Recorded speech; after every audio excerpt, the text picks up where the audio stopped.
I'm like, what are you doing? He's like, I'm helping him with his VPN. And I said, you mean his BPN? And he goes, BPN? That's stupid. What is that? Like, It's like he doesn't know my name, so Yeah. it's not blah, helpful. blah, blah. I'm like, no, it's the Brian Peterson Network. Dude, that could be the name of one of your new I need playlists. I just need the whole network of The everything underneath it. BPN. Yeah. BPN. BTN. Can you get James time. Earl Jones? This is BPN. We can, if we hurry up, we Okay. might be able to get him. Yeah, He's getting that's older every day. Yeah.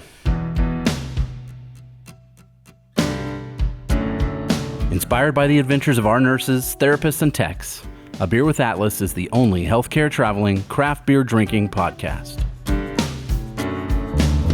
Each week, we'll open a few beers, talk about the brewery and the style of beer, and then dive into some research curated specifically for each episode. In the end, we hope each one sounds like a conversation you'd have with your friends while enjoying a few cold ones.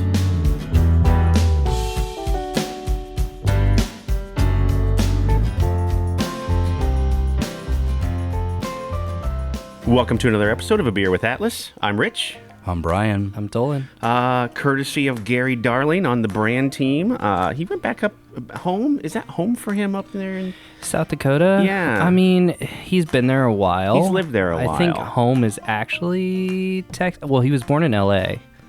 He lived in Yeah. Texas. And then he I lived know. in He Texas lived in for Texas. a long time. This dude, Yeah. anywhere he goes, it's home. I Yeah. think. Yeah. Quick air. He lived up in Aberdeen for a while. Oh, Now yeah, he lives yes. here in Bellevue, right, Yep. with us. And Yeah, well, he was supposed to be joining us today, but I think he had some kid things he had to tend to, so. That happens. everybody's kid is sick right now, dude. I Yeah. wouldn't be surprised. Should have brought the kid and give him some of this grandpa's medicine. No kidding. Grandpa's cough medicine. That's right. Here's what ails you. Ales. Ales. Lagers. Ah. There we go. Whatever. Well, It's yeah. close. From One-Legged Pheasant Brewery in Aberdeen, South Dakota, we have Prairie Pride Lager. That's very alliteration. Prairie Yep. Pride. I like that. So, not quite the stouts that we thought we were going to get into, but when Gary brought this back, the art on this can is great. I excited to see this. I didn't even know they canned the beer when I did my research. So That's cool. I've never been hunting a day in my life. Never. It's never really appealed to me. Even though I grew up in small town Kansas, never been hunting a day in my life. But I've killed my share of pheasants with my car I'm gonna guess that was back in the day. because they're stupid. Yes, they are the dumbest animals. They man. are. They Turkeys are pretty dumb too. Well, turkeys are dumb too. Yeah. Yeah. No offense to the One-Legged Pheasant Brewing. I mean but God, pheasants are There's dumb. a reason it's one-legged. Yeah. it was dumb. Got hit. Got hit by a Really car. get one. Yeah, got Yeah. hit by a car. You know, my father-in-law, he's not like a, all camoed out dude, but he'll go hunting once in a while. Not much anymore, but when he was a kid, he used to go pheasant hunting quite a bit. And now from what some of my people that I know and contacts, and I'm sure we could, verify this, they're like impossible to find. Really? They're just not Pheasants? anywhere. Yeah, Well, actually, I mean, it depends on where you're at. sure. They're all over South Dakota, but Yep. a lot of them are just grown like on a farm until they get Oh, to yeah. a certain point, and then they release them. Have you ever eaten pheasant before? It's disgusting. I didn't think it was very good. No. Yeah, I guess it depends on how you have How it. you I prepare guess. it? Yeah. You gotta soak it in buttermilk for a long time To get the I heard it's Yeah. kind of like a duck consistency, very oily like that. I've never eaten it either, so I I don't don't know. know. I feel like we need Matt Lawhorn to weigh in on I think this. so. We could call him and ask him. He's probably had it like, raw, and he's had it like au gratin, and he's He had makes it. jerky out of it. Yeah, I'm Yeah, sure he I'm makes. sure he he's- does. He's got all sorts of recipes, I'm sure. Yeah. I am kind of curious. We should call him up. I've been pheasant hunting. Yeah? And quite honestly, it seemed pretty easy. We're gonna get into that. We're Okay, gonna get into all that. right. Got some information for us. So One-Legged Pheasant Brewing is located at 721 South Main Street, Aberdeen, South Dakota. Closed Sunday and Monday, Tuesday, Wednesday, Thursday, 4 to 10, and Friday, 4 to 11. Founded in 2018 by Dave Welling. He moved his family and his wife and his daughters to Aberdeen. Wasn't his choice. His wife got a job at teaching nursing at a college. Oh, So, nice. That's a cool. Yeah. Tie in there. Yeah. So there you go. She 2015. He found himself in Aberdeen when his wife Sandra became the dean of nursing at Presentation College. Oh, the dean. The dean. No- so nonetheless. not Wow. just teaching, right? I mean, Yeah. She ran the whole damn thing. Nice. This beer, 5%, 8 IBUs. Like, can you even measure that? I don't know. No. $10 a crowler. That's reasonable. What? Wow. I mean, Okay. that's pretty good. And this beer, you could drink this literally all day long. All yeah. day long. It's sweet. It's just, yeah. It's kind of buttery. Yeah. I don't know. A little bit. That's, yeah. Yeah. Yeah.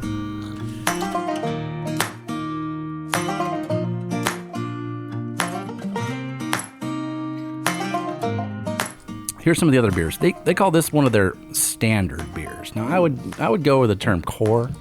Standard to me just makes it sound like this is just okay. Just standard. Right? So I don't like that. But these are their quote standard beers. Okay. This beer, the Prairie Pride Lager, Ground Pounder, Hellas, Ground pounder. Ringneck Red. That's a name for a pheasant, ringneck pheasant. Oh, ring neck. I think Yeah, it said rain neck. I'm like, Oh, no, ring neck. ringneck. Ring neck. And then their It's also- premium beers they have. Isn't that a snake too? Ring necks are a snake? I don't know. Like a little, like a garter snake maybe? Maybe. A ring neck? I don't know. We need to get a garter snake beer, and I'll do that research. Where is Lawhorn? We could really Boy, use we need some- him on this. I know. We need our local animal guy. Yeah. All right, so here's the premium ones. Some of these names, I'm going to have to be careful. There's a lot of K's and stuff in it here. Okay. Dark Helmet, Dark Helmet? Black Lager, That's fantastic. 18 IBUs. Is it really Dark Helmet? Yes. For real? Yes. I'm surrounded by assholes? Yes. Yes. Sweet, dry finish on this beer. I know I like this guy. Spanker Wheat. Spanker? Yep, Spanker Wheat. That's the lemon and lime wheat beer. Oh, well, that sounds delicious. Hop Slap is their hazy IPA. Comes in at 6.1. Hop slap. Hop Slap. Their Oktoberfest beer is 4.5%. It's 11 IBUs. It's called Cocktoberfest. Because of, And the pheasant. 4.5, Yeah. man, you could just drink a...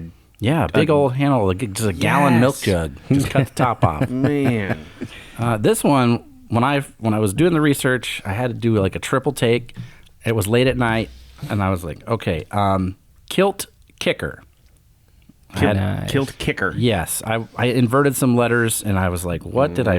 Oh, boy. But it is Kilt Kicker. It's an Irish dry stout, so like a Guinness-y Like a kind. Guinness, yeah. 7.8%, which seems high for me on that that style. seems high on that, yeah. And then there's this beer, which was the last one on their list. It's called Barrel Monster. It's a smoked imperial stout, Oh, boy. 13%, Whoa. brewed with bacon. Okay. I mean, a smoked bacon What? beer. All right, sure. We'll try that out. Tuesdays there at the old spot. They got $2 Taco Tuesdays. Nice. Yum. Perfect. So if that's something you're into in Aberdeen, then go check those out. I mean, outside of pizza, what goes best with Yeah. beers? Tacos, right? tacos. For Yeah. context, if you're going to, let's say, Rapid City from anywhere east, you're going to end up going right by Aberdeen. Like, Why do you know so much about South Dakota? I drive through it like 3 times a year. Oh, to go back home to Wyoming? I-90, all the wall drug signs. Oh, yeah. Yeah. Sit on that jackalope or whatever it is outside. Yeah. Place. Yeah, there's a sign for Aberdeen once you get, and that's how I know like I'm getting closer to Rapid City. Like, oh man, Rapid City's not too far away. My only experience with Aberdeen, unfortunately, is the Cage the Elephant song. Oh. Aberdeen. Yeah. I know Aberdeen, Washington. Oh. 'Cause I think that's kind of like where Nirvana was from. Kurt Cobain around that area. Oh, okay. Grew Interesting. up was Okay. over there. That's what I know about it. I've never been there. Day of my life.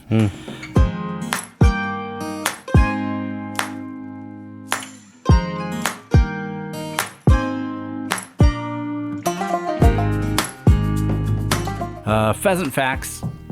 Oh, boy. Facts with a PH. Facts. Yeah, like pheasant. Like, Nice. uh-huh. It's a long, large game bird. Okay.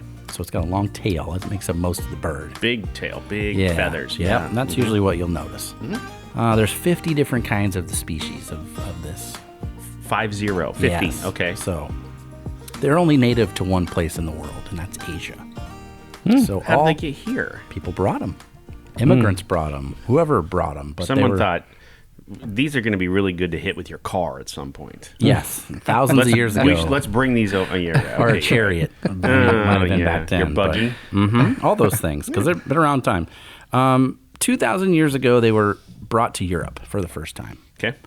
and they took over there, and they're a real big thing in England and Germany specifically. Those are the two places I saw. But England is like next to fox hunting, which I don't think they do anymore. Pheasant hunting is like the big deal. Really? Yeah, so a lot of these facts I found on British websites. Oh. So I was like doing conversions because they were like, it costs 20 quid to shoot a pheasant. And I was like, what? I don't, okay. It's a quid. The best known is just the common pheasant, which is what we got in the can here. Their habitat, kind of like where we're all from in these areas. We've seen this before: grasslands, idle fields, wetlands, which I don't know, we don't really have a lot of that around here, but some places do. Croplands, haylands, and shrublands. So you've cut hay or you've got alfalfa growing. Yep, that's a good spot. Wheat fields, they like to be hanging out in there. Any sort of like, you'll see sometimes when you're driving, there's just big piles up of trees, like dead trees that farmers piled together. Usually rabbits like that too, and that's the phoenix. Those birds, those pheasants like to hang out in there too. It's good cover. Yeah, exactly. Right? Yeah. Lifespan in the wild, 1 to 3 years. That's it. That's it. Yeah. And I'm gonna use some terminology here. This is adults, podcast, but one of the things I read was a lot of the cocks. That's what the males are called, right? Yeah. A lot of the cocks just can't get it done. They can't procreate and season the eggs, if you will. Oh, okay. So a lot of times, one bird will have 6 to 8 females in his little harem, his little flock, him. right? Yeah. But then he can't make it happen with those eggs, and they die out. So like you'll see a whole bunch, and then within 5 years they're all gone. That's one of the reasons they're always being reintroduced, because they can't survive on their own very well. So it's a thing where like there's like farmers for pheasants, right? There's fish farmers, and there's all these other sorts of things. And the pheasant is one of those things where that they do that quite often. Do they need like Cialis, Viagra? I mean, I think it's 4 hymns. They might need 4 hymns. It's not necessarily that issue. I think it's more about just the end result. Oh, it's not as potent. Yeah, they're trying. It's just not catching, I guess. I don't know. It's a genetic thing. 18 years they can live in captivity, though. 18 years. Yeah, so you could have a stud cock, let's say, and he's just going to town at the farm for 18 years. Right. What a life. Yeah. What a life for that guy. Yeah. They characterized by strong sexual dimorphism. You know what that means? No. That means the males are real pretty to look at. Oh, okay. Kind of like a cardinal. Sure, yeah. And beautiful. The female birds a lot of times are duller, brownish, greenish, that sort of thing. And that's to take the heat off like the nest. So the predator sees that bird, the male, very easily, and the female not so easily. However, the pheasant is one of those deadbeat dad birds. He just rolls up to the nest of eggs, does his deal, and he's like, peace out. Smokes the cigarette and walks out. No kidding. Yep, and that's it. He don't have nothing to do with it anymore. Wow. He's in the area, and the females still follow him around, I think similar to the tom turkey. But he's not babysitting his own kids or any of that deal. He's just like, forget it. I did my deal. Out. Yep. More likely to appear on Judge Judy or divorce court. Yeah. Potentially. Okay. Yeah. Or just run out in the middle of the street after he got done doing his deal. So whatever. But that's how they do it. Okay. We kind of talked about this, and you said it was like easy when you went out and did this for a little bit. Here's one of the reasons. When they're scared, their natural instinct is just to go straight up in the air. Really? Yeah. So they don't like do no angles. There's none of that sort of thing. Straight up in the air. They just go straight up, and they're like, what the fuck was that? And then you blast them. Yeah, so seriously, like, you'll just be walking along the side of the gravel road or in the field, wherever you're at, and you can't really see them because they're really good at, like, hiding. Yeah. But as soon as you get too close, they just pop up. And you then got to be ready. You got to be ready. Yeah, and they don't fly very far. It takes a lot of energy for them to fly. I think it's their body weight versus the wing. Whatever. Somebody could explain that better. However, they love to run. So they'll fly just a little bit, and then they'll get on the ground, and then they'll take off. And they're pretty quick. Take off running. They're fast. Not fast enough a lot of times that we've been talking. Right. But that's one of the things, I guess, that makes it, we'll say easy. I wouldn't be able to hit one probably, but that's one of those, like, you'll see pictures online, Facebook. Maybe you got a friend or somebody with a tailgate down, and there's 15 birds on it. Right. It's because they're like, take your dogs out, they Easy. scare them up, and you if you can shoot, blam, blam, blam. Yeah. Honestly, with the right bird shot, like the spread is there's not much aiming involved. That's what I'm trying to You say. just blast them. Yeah, like literally, like you just point in the general direction, and if you have a good like bird shot, like with the spread, You'll get they'll it. get him. It's not like ducks or geese where you gotta have You a have pretty to good shot. They're aim, moving, right? right? They're overhead, and you gotta Yep. lead them and all that. This is more of like it's like somebody kicks in your door at night, and you got a shotgun, and you're just like, oh shit. Yeah. That seems to be like this style of hunting. This is, but Yeah. I don't know. Never done it. Okay. I have been dove hunting, and you just sit there and wait, and wait and wait and wait, and then if you sit there too long, sometimes you have to poop in a field, and that's just a whole different story. That happens too, yeah. There's no bathrooms around, and that has happened. Bucket? Do you take a bucket out there? No, and- but you want to make sure you wear a long tube sock just in case you need a little extra yeah. wiping material. Anyway, Okay. we're going to segue into something a little more near and dear to my heart. Okay. Hunting, well, that's great. Sure. That's manly-ish. Baseball, that's more manly. Oh. Let's get to the baseball.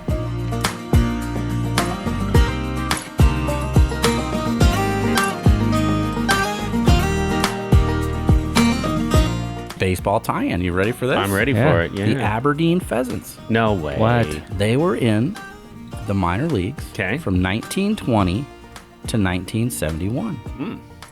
And then they had a brief 2-year stint in the Independent League. Okay. So like Lincoln has the Salt Dogs down the road. These guys had a team. And they were also called the Aberdeen Pheasants.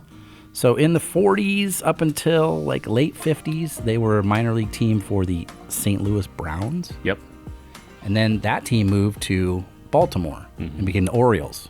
So Yep. they were an Orioles affiliate until 71 when the whole league just folded. Yeah. The other teams in the league there was 2 in South Dakota, one in like St. Paul or somewhere in Minnesota, Okay. and then maybe Wisconsin or maybe even Fargo. I can't remember, but it was very northern states where like you're probably not playing a lot of baseball. You're not, no. That's why all the good baseball players are from the South, Right. Because they have more time to play. Yeah. So here's some of the names of people that have played in this town or at this field or are involved with the team. Okay. And I was kind of surprised to see some of these like holy crap names with a place I'd never heard of or ever would think of for baseball. Don Larson, you know him? Yeah. The only perfect game in World Series history. Yes. He played there in 1947 and 1948. Then 8 years later, 56, right? throws the perfect game. Yes. So he must have been pretty young playing in Yeah, South probably. Dakota, I'm yeah, guessing. probably. Yeah. Jim Palmer. Yeah. Orioles. Yeah. Yeah. 1964. Yep. Hall of Famer, I believe. I isn't he? believe so. Earl Weaver. Manager Hall of of the Famer, Orioles. right? Yeah. I think. Yeah. He managed there in 1959. No way. So he started there. Guess who else managed there? Cal Ripken Sr. Really? Yeah, 63 to 66. Wow. So he's getting he's cutting his teeth in Yeah. Aberdeen, South Dakota. These are all famous names, Dolan, just by the way. Okay. Lou Piniella Sweet Lou. I've played heard there. of that one. He played there. Sweet Lou played there? 64, and then he got called up to the show, as you will, and he Yep. never went back. But he played there. This guy named, we know him as Terry, but the players call him Tito Francona. Yes. Just won Manager of the Year. Just one manager of the yesterday. year. Yeah. Yeah. As of recording. Yes. Yes. He played there in 1953. No kidding. And guess what? He got married at home plate at the stadium No. to a local lady from Aberdeen, met his wife there, and they got married at the ballpark at home plate. Still married to her? No. I don't know. I didn't see anything that didn't say that. But so, yeah, in 1953, got married at the ballpark. Huh. Pretty cool. That's cool. The biggest game they ever had is 1964. The actual Baltimore Orioles came to town. So kind of like Kansas City did Yeah. with the local team here with us, Used the to, Storm Chasers. yeah. Used to be like kind of an annual thing. They did it one time. It was in 64, and the Baltimore Orioles won 6-3. Okay. Now, there's this website I found last night, Ebbets Field. Yeah. Yeah. They make baseball stuff. Okay. Like old stuff. So it's new things that look old, right? So it's Sure. like Ebbets Field, like wool jerseys, wool hats, but all teams that are old and not around anymore. A lot of Negro League stuff, a lot of minor league teams. Mitchell and Ness. I think so. There you go. They had They had 2 or 3 different Aberdeen Pheasant jerseys you could buy. No kidding. And they had I can't remember the name of the mascot. I want to say it was Phil. It was something like that. Phil the Pheasant. Yes, and like in the paper in Aberdeen, after every game in the morning, the local guy would draw a picture of Phil doing something from the game, and they'd have like a recap of what happened the night before. So he was famous in the town because he's, this guy was drawing the mascot of the team or whatever. Nice. But yeah, if you want to rock a Aberdeen Pheasants hat or a jersey, you can go on this website and check it out. It was spendy. It was like maybe almost $200, I think, for that jersey. But if you're from Aberdeen and you love baseball and history and Baltimore Orioles or whatever, then maybe that's what you want to do. I think Gary needs one of those for bringing us these beers. Maybe give him a hat or something. Yeah, we'll have to dig into it. But I was surprised to see that was a company, but it was also really cool. I've seen T-shirts online too that have like old baseball, teams that aren't around anymore and stuff like that. Yep. It's kind of cool. I like that stuff. I've seen there's multiple like Negro League like jackets and stuff that have all of the logos on them, like on the sleeve or whatever and stuff. There was a dude in where was I flying back from? Houston. He was in the Houston airport, was wearing like an original Big 8 jacket. Very similar. Had the old Big 8 logo right on the chest, and then on the back had all of the old logos on there. So that was super cool. Yeah. Like the old Kansas State with the cat holding the pennant and stuff like that. It was cool. Yeah, I like that. I'm getting old enough where I'm like, oh yeah, vintage is the best. Mm-hmm. Yeah. So that's what I got for us. That's my research.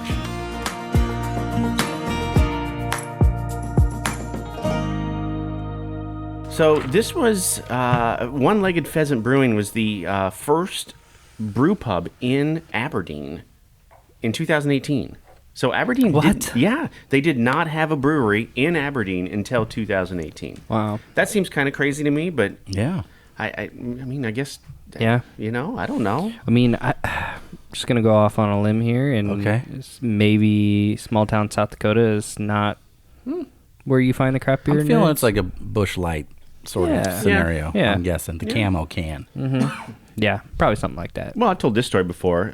Lexington, Nebraska is not too far from here, right? And we've got friends that live in friends that grew up there or whatever. They go back to visit family or whatever, and there's a bar right off the interstate there that Busch Light, Coors Light, that type of thing or whatever.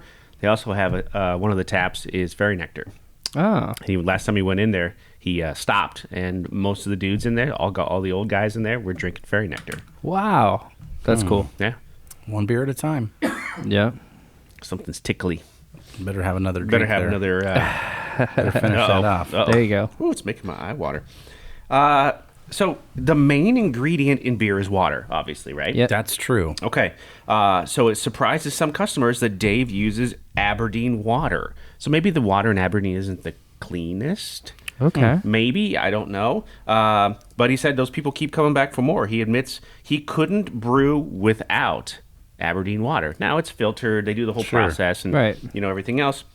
He said it pretty much cleans it up. It gets rid of all the Aberdeen taste. In quote, interesting. The Aberdeen taste. Wonder if that's like Kansas City flavor water. You've had that before. Or I've told that story before. Florida. I was in Alaska, and I stopped at one of the breweries, one of the very small breweries there up in Denali Brewing Company, and their beers were off the charts good. And I asked the brewer, we did a little brewery tour and stuff, and I asked him, and he goes, "Our water is so much better than yours, honestly, up here. I mean, it's cleaner. It's just cleaner. Think so, We don't have to do anything. Yeah. The water makes the beer." Yeah, I guess so. Do you see where the name came from? No. So this is directly from Dave. People ask him, so why the name? And he goes, I always answer the question with a question, Dave explains. What does a one-legged pheasant do? I don't know. What does it do? He hops. And what's in beer? Hops. Oh, okay. Pretty Got simple, it. right? Got like it. that. Yeah, they can't run anymore. I mean, No. He's hopping. Yeah. There you go. That was good. That was a I good do beer. like that beer. That was really, really. It's Really good. sweet. It's nice. Fresh. What's the ABV on that? 5. Exactly 5. Yeah, see, perfect. It's nice, right in between a Bud and a Bud Light, Yeah. right? Yeah. A Coors and a Coors Light, Yeah. right Yeah. in there. It's sweeter and I keep getting like butter, like just like a butter. Yeah, it's good. Yeah, it's Yep. good. I think I would. You want it to be cold. I wouldn't Yeah. want that one to sit around No, too long. yeah. no. TripAdvisor. There were no TripAdvisor reviews on this place. Yeah. Surprising. Was there an Untapped review? Is there any Untapped check-ins? There's Untapped check-ins. So I went to Google. There were actually 38 reviews on Google. Oh, okay. 4.9 out of 5. The Good. worst review on there is a 3-star. Oh, Good. Yeah. okay. And here was his commentary. All right. All right. Here's the hill he's dying on. Nice setup. Just wish they had some of the honey wheat brew. So they didn't have his beer. So in. they made some beer once. He loved it. They were out probably. Went back. Wasn't there anymore. 3 out of 5. I don't know. You know what? Every time I go somewhere, I guarantee it. If it's a restaurant, Yeah. like a bar, beer bar, at least the first thing I ask for is gone. Yeah. Always. Yeah. Always. It happens to me when I go to Cunningham's. It happens wherever I go. If I left bad reviews for that reason, they would be all over town. All over. Yeah. Absolutely. So now I go and I say, what is on this menu that you don't have? Right. That's how I start now, because it says, it was printed 8 days ago. Like, get that out of here.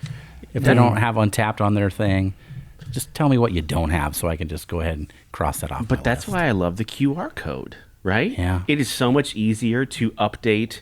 Just this beer's gone, this beer's here, rather than printing off new menus and what paper costs and circulating them back out in the or whatever. Scan the QR. My main beer drinking buddy these days has been my father-in-law, and he's not a spring chicken anymore, right? So scanning QR codes, that is something he's just like, what the?